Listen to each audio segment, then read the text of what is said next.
Today is the feast day of the Archangels, Michael, Gabriel and Raphael. And I want to tell you a story about angels. This is Roger from MSC Mission Office. You're with Mission Alive. This story, only a story, involves two old guys who used to go into the mountains and trap animals for their furs. This probably goes back to the older days, probably in the Canadian mountain country.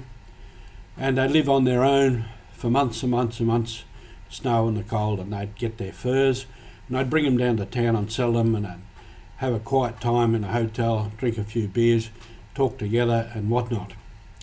Anyway, they were chatting one day, and because they lived on their own, there wasn't, a lot of talk.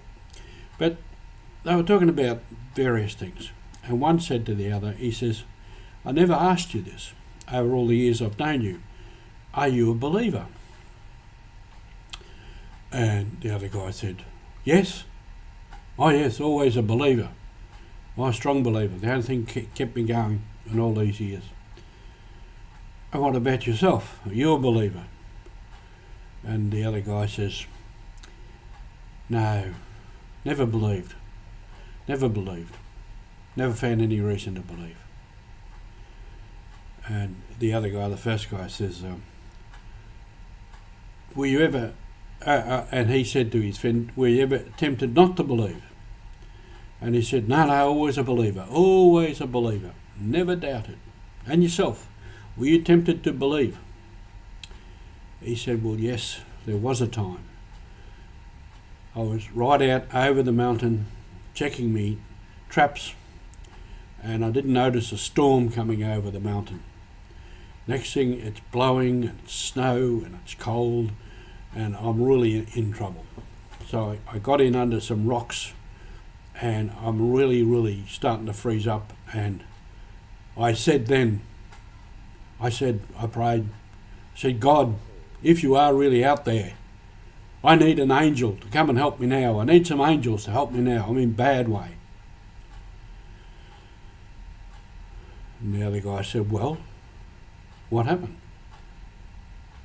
"Nothing happened," he said. "Nothing happened. No angels came." He said, "Well, you got here. You're here. You're alive. What happened?" "Oh," he said, "there were no angels. A couple of Eskimos came along. They helped me." What form do angels take? I often, if I'm really needing some help with something, might be something I'm working on, or something I'm trying to lift that's too heavy, and I look around and I say to the Lord, I say, "You better send me a couple of Eskimos. I need some help." And quite often somebody comes along. Quite often. And I look at him and say, "You're just the man I've been waiting for." So angels, what form do angels take for you? It might be someone in your family who sits down and listens to you. Might be somebody from around the corner that you go and have a cup of tea with. Might be someone at work that helps you out. God sends angels in many different ways. And you can be an angel to somebody else just by being there to live, to give a helping hand, a willing ear, an open heart. And that's what we tried to do in the mission office. We're angels to many people for many things. And you are angels with us because many of you give your support and your help and give us the funds that we need to do the works that we do. So, Michael, Gabriel and Raphael, they're archangels, they're examples for us.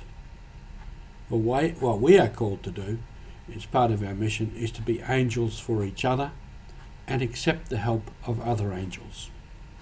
Have a good week.